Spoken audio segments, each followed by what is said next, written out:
রাজ্যে পালিত হবে একটি গাছ মায়ের নামে কর্মসূচি। 5ই জুন বিশ্ব পরিবেশ দিবসে শুরু হবে কর্মসূচি। কেন্দ্রের কর্মসূচির বিজ্ঞপ্তি জারি। রাজ্য সরকারের প্রতিটি জেলায় 5,000 বৃক্ষরোপণের উদ্যোগ।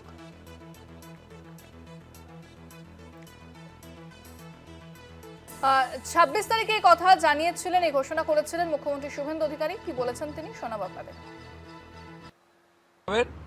সব জায়গায় ভারত সরকার 5ই জুন বিশ্ব পরিবেশ দিবস থেকে 21শে জুন বিশ্ব যোগা দিবস ন্যাশনাল প্রোগ্রাম ডিক্লেয়ার করেছেন। পশ্চিমবঙ্গ সরকার এই ন্যাশনাল প্রোগ্রামে পার্টিসিপেট করছে, আমরা ঘোষণা করেছি। 5ই জুন রাজ্যের সমস্ত ব্লকে এবং পুরসভাতে ইনক্লুডিং কর্পোরেশনে মায়ের নামে একটি গাছ লাগানোর কর্মসূচি হবে। প্রত্যেক বিধায়কদেরকে অরণ্য দপ্তর, পরিবেশ দপ্তর, দুটো দপ্তর নোডাল থাকবে।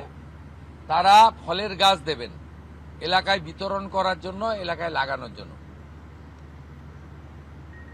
12 থেকে 20 জুনের মধ্যে 3 দিন জনকল্যাণ শিবির করতে বলা হয়েছে ভারত সরকারের পক্ষ থেকে।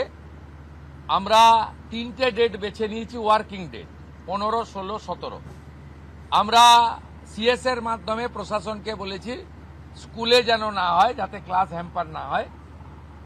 বিডিওরা এবং পুরসভার ক্ষেত্রে সিওরা আর কর্পোরেশনের ক্ষেত্রে কমিশনাররা দায়িত্বপ্রাপ্ত হবেন। বিধায়করা এবং যে এমপিরা সেখানে চিফ গেস্ট হবেন, ইনোগোরেটর হবেন। সব জায়গায় জনকল্যাণ। এ বিষয়ে বিস্তারিত জানবো। ফোনে রয়েছেন ডেপুটি এডিটর মপিয়া নন্দী। মপিয়াদি, এই বিষয়ে আরো কি জানা যাচ্ছে? দেখো ইন্দ্রাণী, আমরা যেটা জানতে পারছি যে রাজ্যে সবুজায়নের কথা মাথায় রেখে বিশ্ব পরিবেশ দিবসের যে দিন অর্থাৎ 5ই জুন, সেদিন থেকে যে বিশেষ প্রকল্প একটি গাছ মায়ের নামে, সেই কর্মসূচির যে বাস্তবায়ন সেটা শুরু হতে চলেছে। এবং এই সম্পর্কে গতকালই নির্দিষ্ট যে বিজ্ঞপ্তি, নির্দিষ্ট যে নির্দেশিকা সেটা পৌঁছে গেছে সমস্ত জেলা শাসক এবং যে মিউনিসিপ্যালিটির যে কমিশনার তাদের কাছে পৌঁছে গেছে।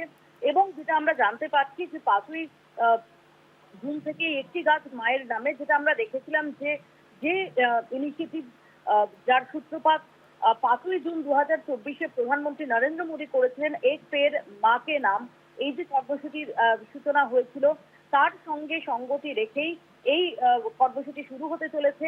এবং 31শে মার্চ 2027 পর্যন্ত এই কর্মসূচি চলবে। অর্থাৎ এই যে গোটা অর্থবর্ষ, এই গোটা অর্থবর্ষ থেকে জুন থেকে মার্চ 2027 অবধি এই কর্মসূচি চলবে। এবং যেখানে মায়ের নামে একটি গাছ লাগানোর ব্যাপারে যে কর্মসূচি, সেই কর্মসূচি শুরু করতে চলেছেন। এবং এক্ষেত্রে দাঁড়িয়ে ডেফিনেটলি রাজ্যের যে সবুজায়ন, যেভাবে দিকে দিকে সবুজ ধ্বংস হচ্ছে, যেভাবে তার কারণে আবহাওয়া পরিবর্তন হচ্ছে, এই ক্ষেত্রে বারবারই এই বৃক্ষরোপণের উপর যে জোর দেওয়াটা হয়ে আসছে, সেটাকে আরো ইনক্লুসিভ করে সাধারণ মানুষকে তাদের যে ইমোশন, তাদের যে পার্টিসিপেশন, সেটাকে সঙ্গে নিয়ে এই প্রকল্পের কর্মসূচি হতে চলেছে বলে আমরা জানতে পারছি।